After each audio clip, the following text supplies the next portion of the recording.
Kia ora everyone, my name is Alison Talmage. I'm a music therapist and doctoral student at the University of Auckland, New Zealand. I'm going to talk about aspects of my practice and research with the Celebration Choir, a music therapist-led singing group for predominantly older adults living with acquired neurological conditions such as stroke, Parkinson's disease, dementia, or traumatic brain injury, and supported by carers, partners, and volunteers. I'll begin by letting the choir introduce themselves.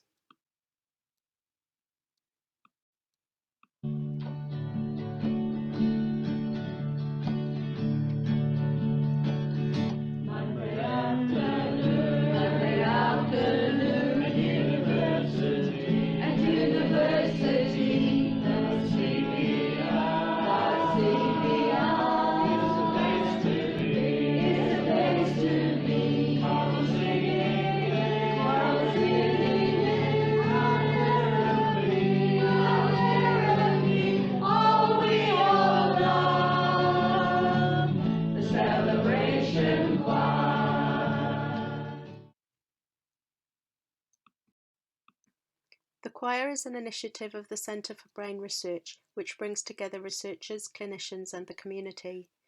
The choir has a dual focus on supporting and researching the communication needs and health-related quality of life of people living with a neurological condition. Our approach bridges community music and community music therapy and draws on neuroscience and speech science research regarding communication rehabilitation. Foundational concepts include the overlapping neural pathways for speech and singing, the relationship between music, memory, cognition, and emotion, and the social importance of the singing community for people who experience social isolation. I am partway through my doctoral research, using action research to focus on improving professional practice and participant outcomes. In the middle of my data collection for a case study of the choir, the pandemic happened.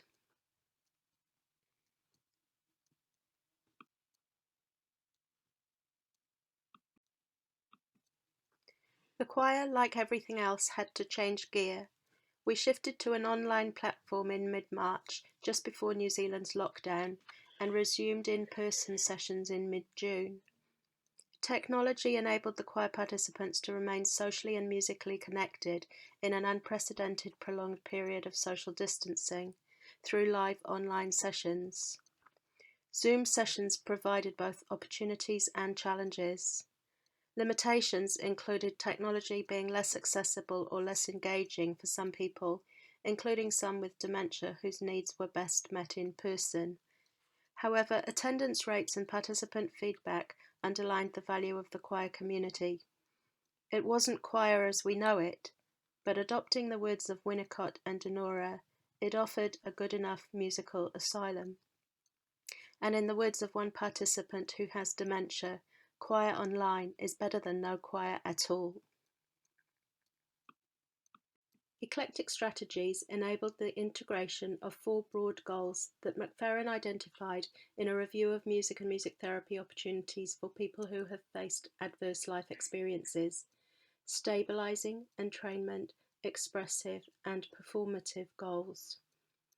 Continuing to meet and sing familiar repertoire provided an element of stability in our changing community. While latency requires participant muting while singing, everyone sang with and entrained to my singing and playing and occasional guest musicians, and could see one another participating.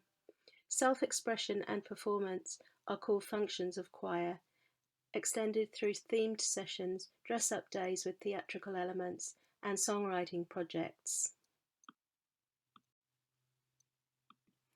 I don't yet have recordings of these songs because we created them online.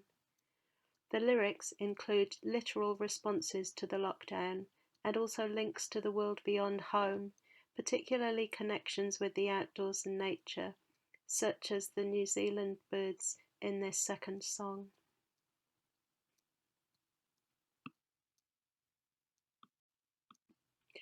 I'm happy to share these references and slides.